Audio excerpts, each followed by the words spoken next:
We are now live. We are the Mad Scientists. I'm Mad Frankie down here. Violet Igor is in her bedroom. She is here though. I'm here. I'm just Yes. unable to be on camera. Uh-huh. So there we go. So I'm going to do a little drawing here. And I've got a detailed drawing up here of what I want to do. But I'm going to do it again here on the proper paper because I want it on a block. So this is the block. It's the Saunders Waterford. Right.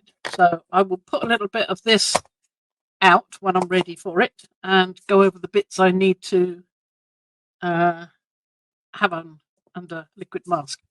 So in the meantime, I've got my sheet up here to do. So I've got to move everything down a little bit. So I want it about there.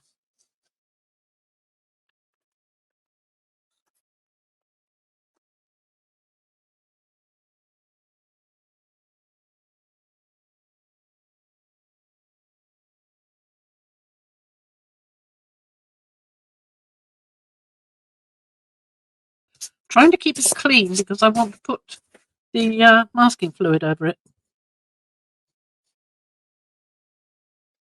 So I don't want it distorted or anything. But this is going to be another loose, hopefully loose, freeform type watercolour.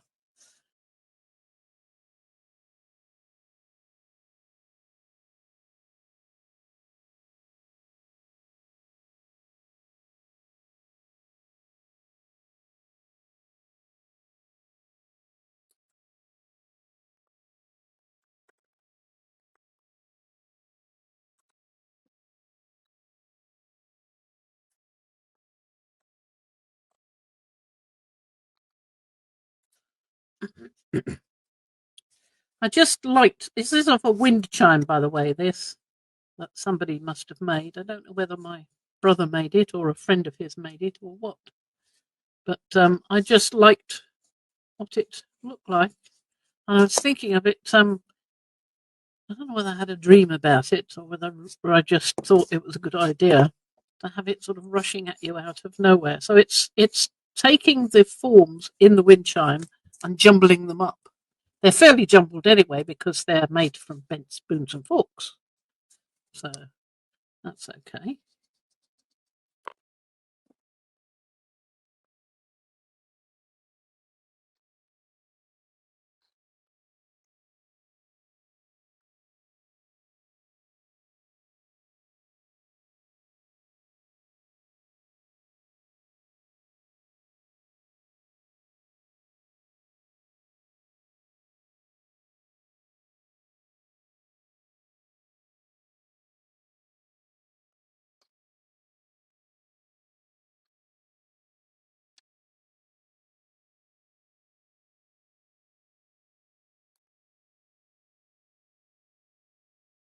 The thing is, this is quite a freeing sort of drawing to do because everything's bent out of shape, so it doesn't really matter if it doesn't look as much like a fork as it should.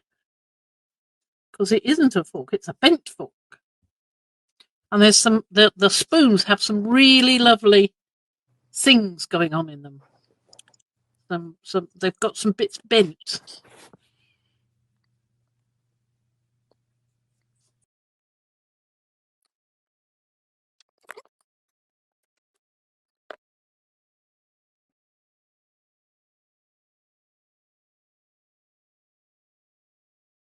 We've got a lovely streak of blue going all the way down here, down to there, and it sort of fades into a bit more there. And there's a dark area so that the spoon is not quite wide enough.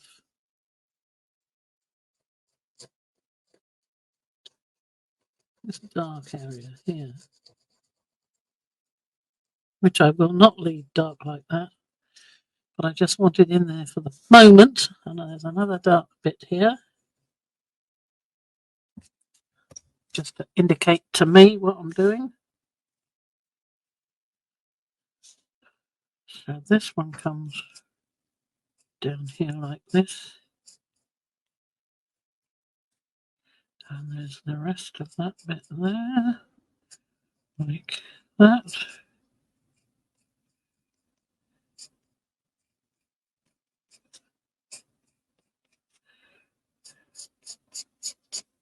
I think one of the spoons is actually silver from the amount of tarnish on it and the way it's gone such a wonderful colour in places. It's sort of purple and bronze, and it just looks wonderful.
Actually, how I did it the first time, I used pictures I took of the various items. Like, that's one of them.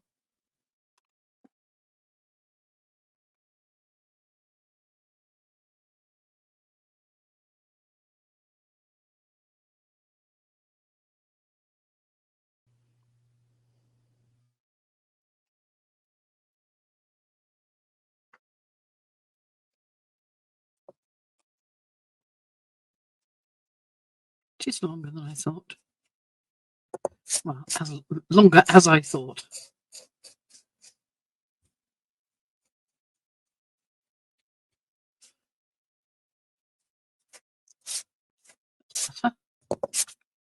So there's this long piece that comes down here.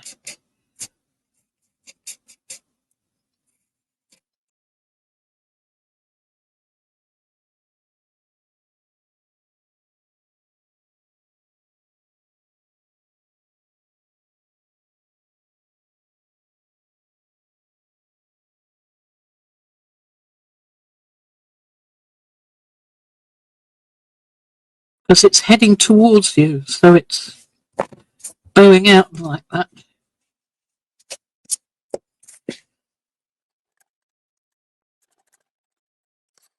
And then there's this piece, which has a big bit of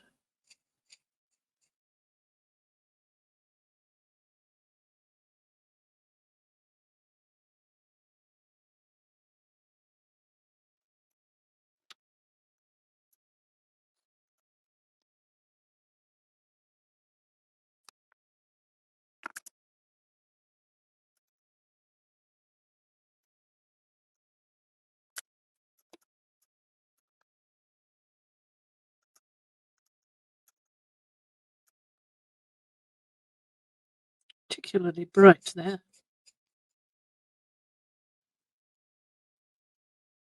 Particularly dark there.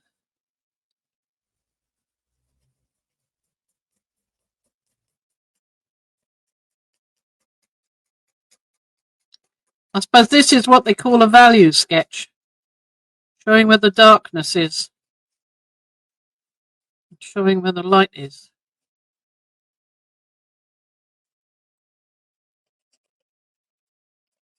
when painting this, I will have to remove the darkness in order to put my own darkness in.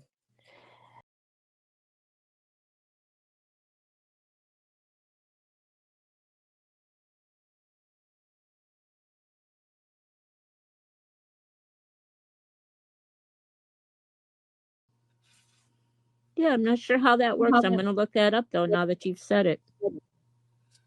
Yeah, you try explaining that again. Right.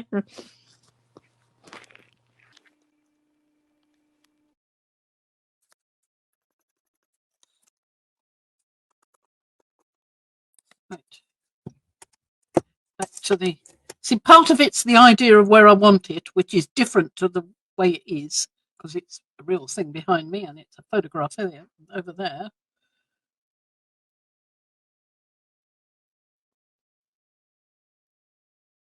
See, look at that one. Isn't that gorgeous?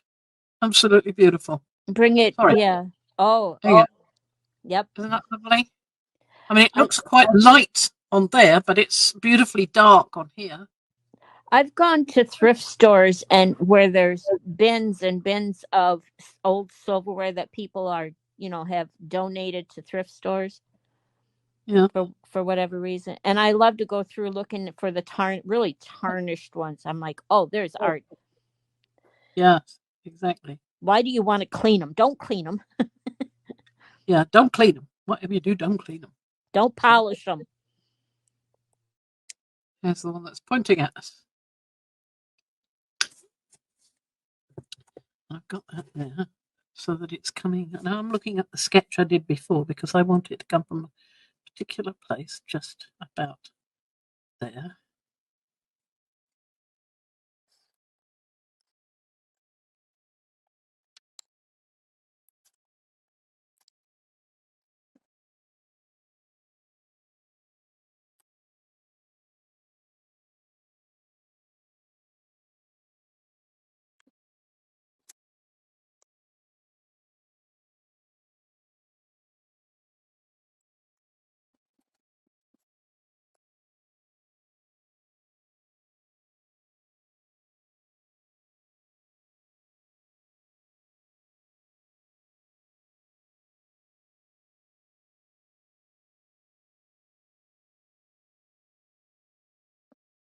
I wouldn't have thought this was a 2H pencil because it's quite good. More so than I had expected. That's not right.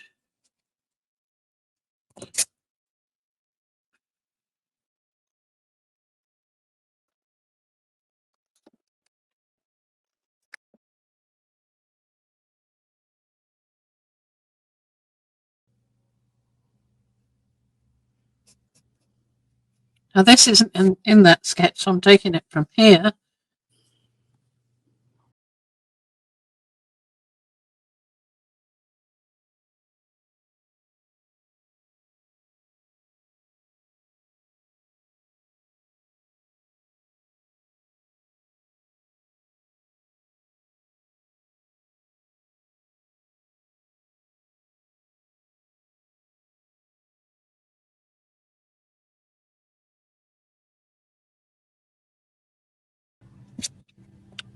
Right, that's good enough for that. Now I've got to get the rest of these pieces in. So there's that comes that way, and this one that comes, that's not quite right.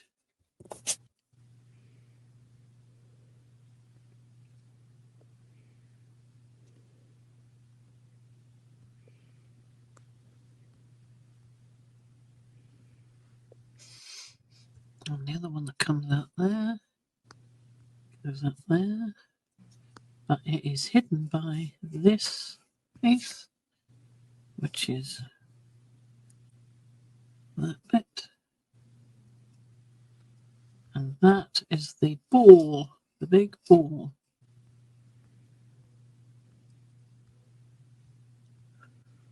And this comes up here.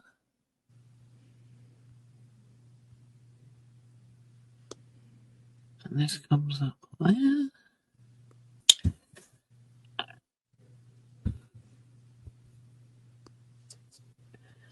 Good. Good. Lovely. So that curls around. Goes over the top and goes up like that.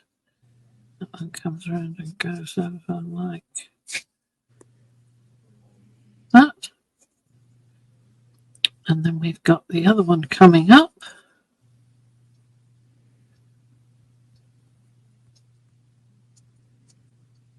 It goes back a bit more than that.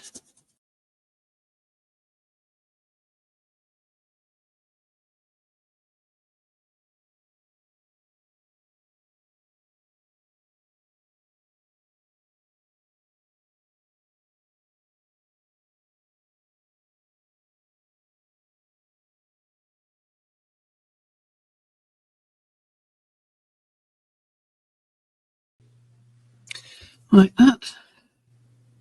But that's still too far out.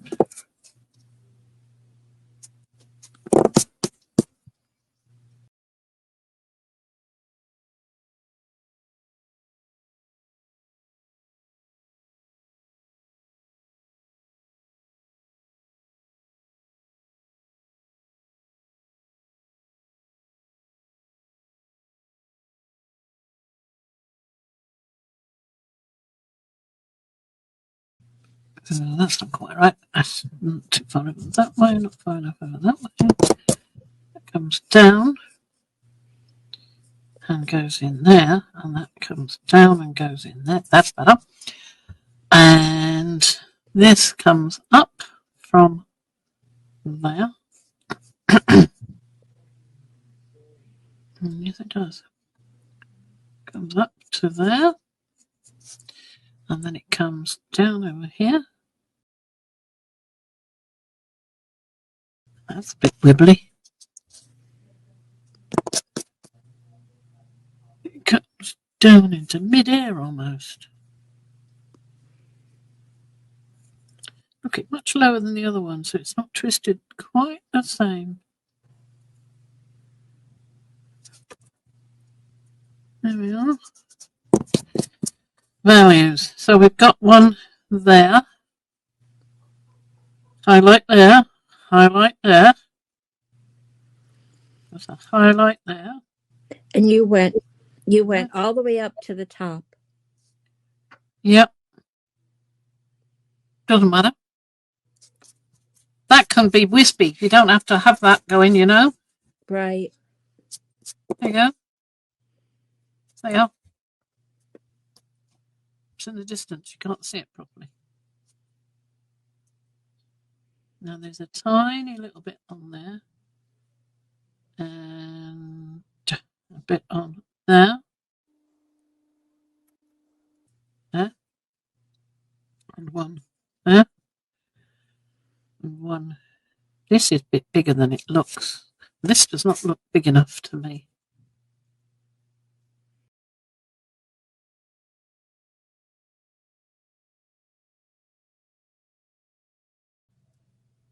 It hasn't got any highlight on that. But there's a big one there. And another one curving there. And it's got some bubbles in the glass as well. So the rest of it's all quite dark, apart from this bit. So it's all dark across here.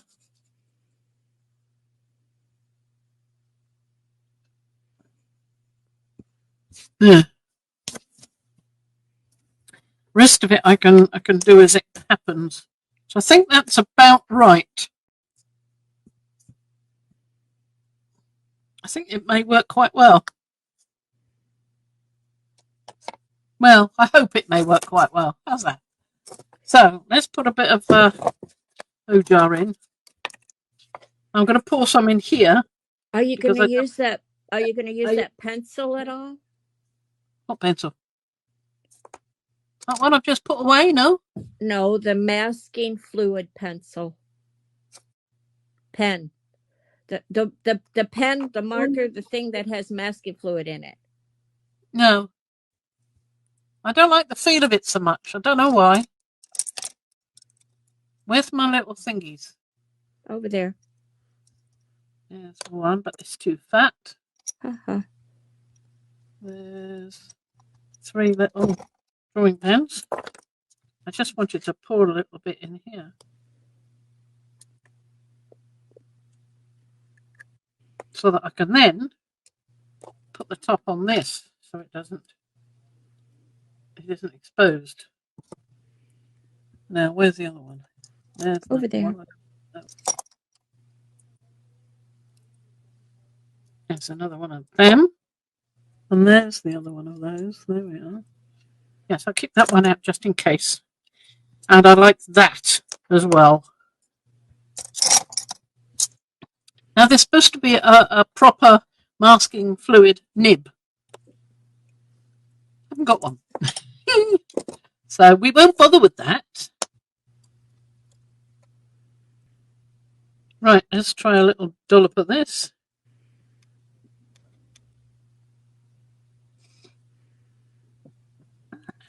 Now, I've got to be able to move this about, so let me just move some things.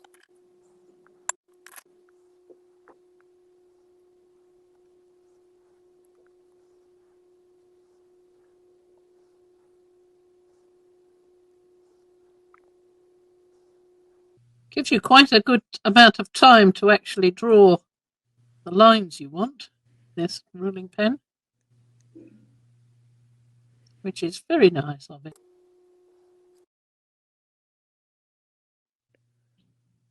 These are colour shapers. They were originally made for, well, the bigger ones were made for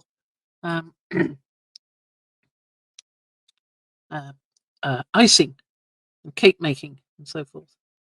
And a lot of people use them for polymer clay, shaping polymer clay. They're very great. The little ones are brilliant for shaping polymer clay. I'll also have a try with this one. It didn't land on the floor.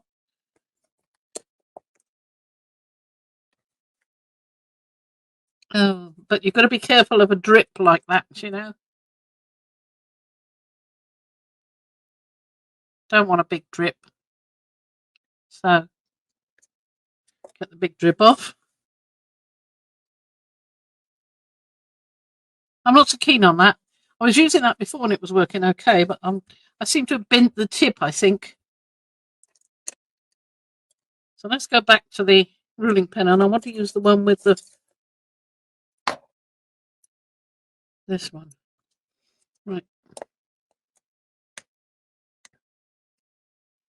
In fact, the way Liz Chadderton did it, she wiped the top and bottom of the nib so it was only on the inside, which was a good idea.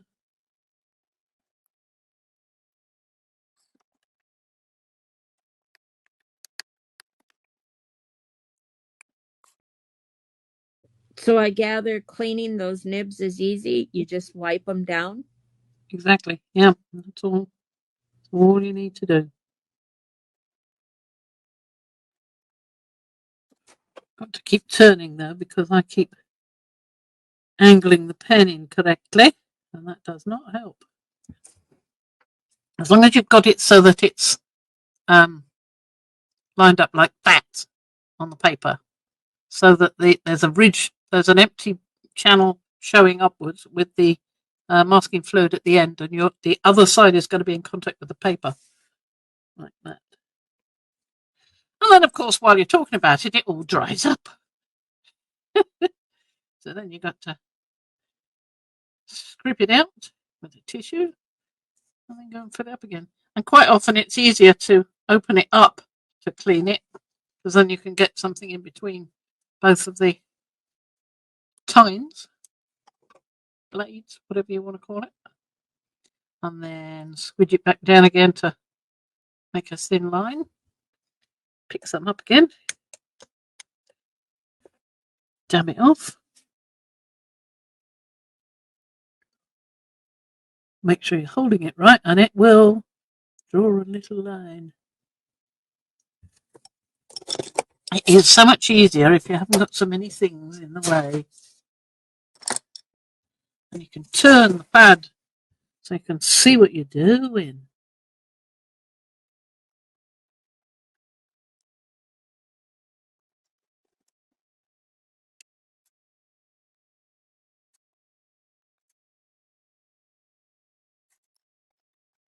Now I've just got to trust that I've got the drawing accurate, or the way I want it at least.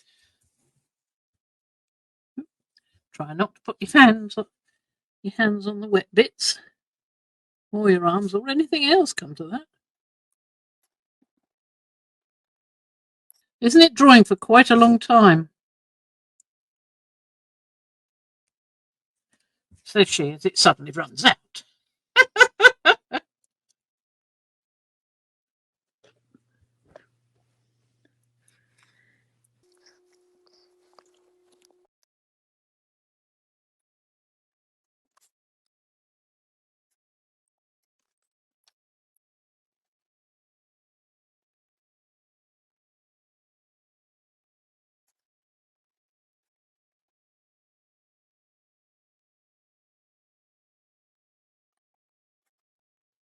I like that it can be that accurate, though. I really do appreciate it. And I like to be able to undo it and clean it and start again with a nice clean line.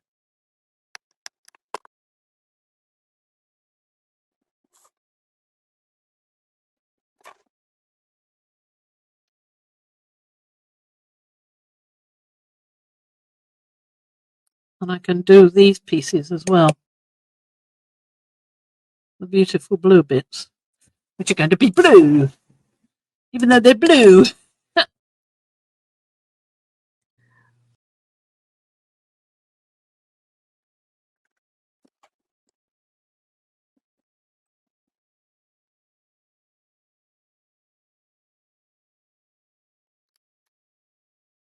you can sort of put the tissue in between and wipe it completely clean. I think that's marvellous.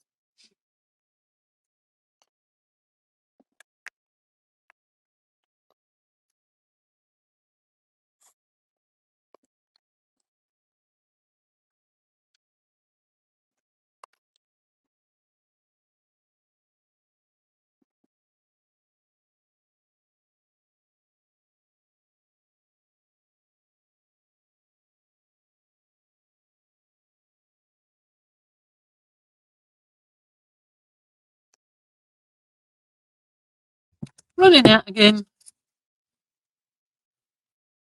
I think it's partially running out, and it's partially when it's decided to dry out a bit. That's what I was thinking. Drying on the nib before you could use it all up. Yep, that way. But better than leaving streaks on here, isn't it? Yes. I'm enjoying this. Good.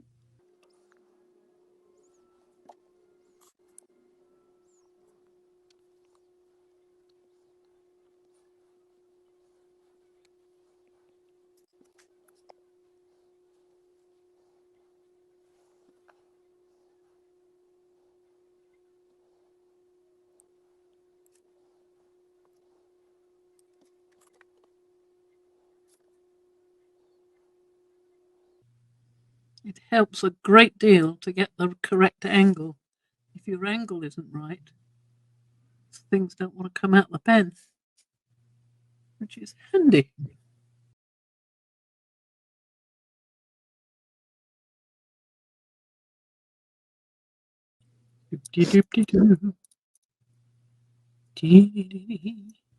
This is rather like watching goldfish, isn't it?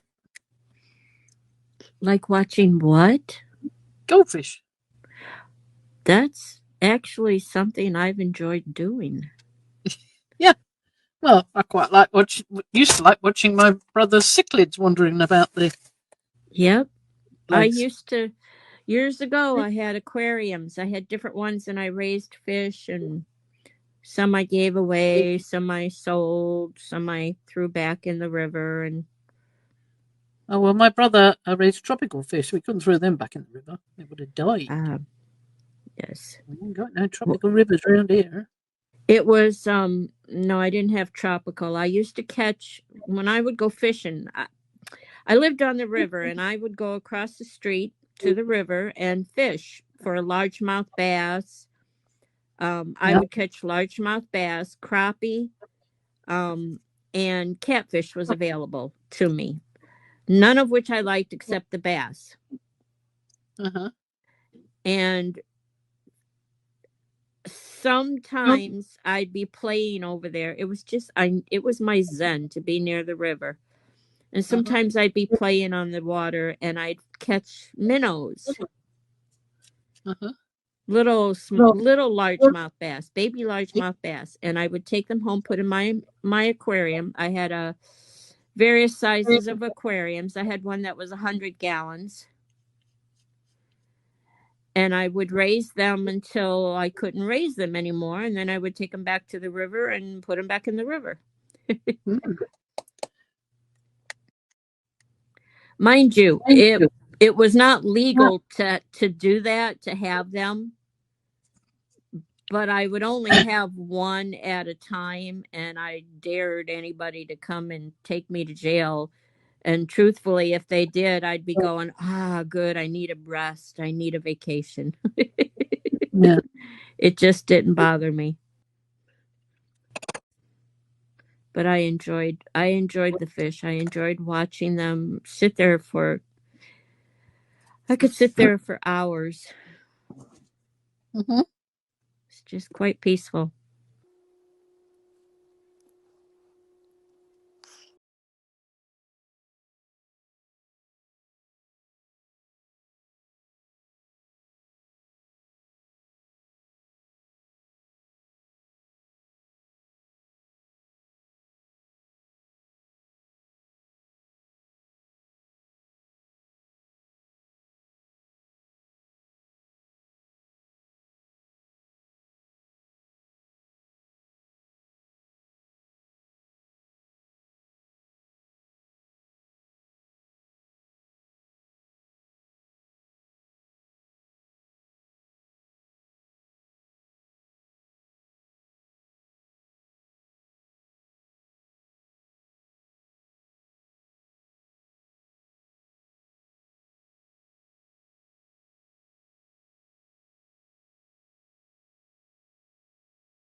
I think I'm done with this.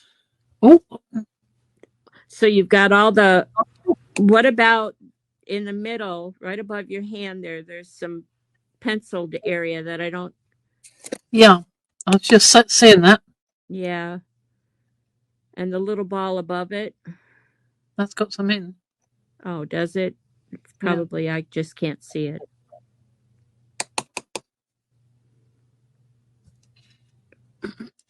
I think that's about it. Well, that looks like a great drawing as it is. Good job. Not too bad. Right behind.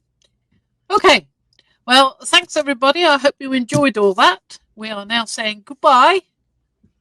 So here we go. Bye bye. Bye bye. Bye bye. Bye bye.